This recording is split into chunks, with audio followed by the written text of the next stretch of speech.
आपने कभी ध्यान नहीं दिया होगा कि बहुत सारे लोग कहते हैं कि मुझे राम दिखते हैं, कृष्ण दिखते हैं, किसी को बुद्ध दिखते हैं, किसी को महावीर दिखते हैं।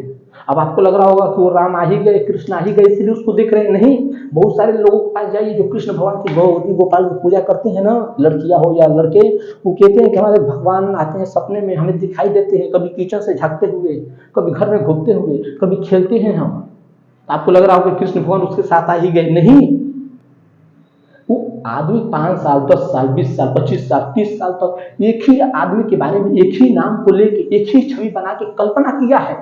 अब जरा सोचिए कि आप किसी के छवि को याद कर लें, उसके फोटो एक ले लें, या उसकी एक मूर्ति ले लें, छोटा मोटा चाहे जैसा आप चाहें, और उसका नाम पकड़ लें, और उसी की छवि सुबह उठते नाचते गाते कुछ भी करते हुए, हर पल हर क्षण उसी के बारे में सोचते रहें, उसी के बारे में विचार लाए, उसका नाम, उसका उठना चलना, बोलना बैठना, नाचना गाना, कल्पना बनाते रहे।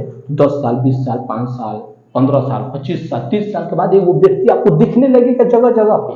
क्यों? इसका मतलब ये नहीं वो व्यक्ति आ गया, आपने निर्मित कर लिया। आप मेहनती इंसान हो, आप निर्मित कर लिए, कल्पना बनाए हैं। जब हम पूरा दिन हम खाने का बात सोचते हैं तो रात को सपने में आ जाती है, हम स्वादिष्ट स्वादिष्ट व्यंजन कर रहे हैं, पूरा दिन दोहराए हैं। अब जरा सोचिए, किसी व्यक्ति के बारे में 5 दिन सोचते हैं, 10 दिन सोचते हैं, तो हमारा वो चेतन ऐसे फिट हो जाता है कि हम सपने में आने लगते हैं 15 दिन में, 10 दिन में।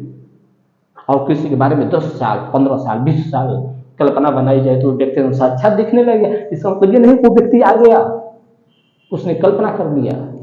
और जरा सोचिए, अगर मीरा को, कबीर को अगर एक कमरे में बंद कर दिया जाए तो उनको, कबीर जी को राम दिखेंगे हर जगह और मीरा हर जगह कृष्ण। क्यों? वहां पे 2 भगवान आए? नहीं, उसने जैसा छवि बना रखा है, जैसी वो कल्पना कर रखी है, वैसा ही दिखेगा। मीरा जब बाहर निकाला जाएगा, सब पूछा जाएगा तो कबीर वही कहेंगे हर जगह पे तो राम ही राम थे। अगर उसी में मोहम्मद को डाल दिया जाए तो कहेंगे बस अल्लाह अल्लाह ही अल्लाह थे, राम कृष्ण में तो देखा ही नहीं कहीं। मीरा वही कहेगी कि राम थे कहीं पे अल्लाह थे, मैं तो हर जगह कृष्ण को ही देखी। तो बचपन से लेकर जिसके बारे में आप कल्पना की है, जिसके बारे में सोचे हैं, जैसा विचार लाए हैं, वही परिणाम में उतरेगा। भिन्न कहां से आएगा? यही तो कबीर जी के कि बोया पेड़ बबूल का, अमवा कहां से आए।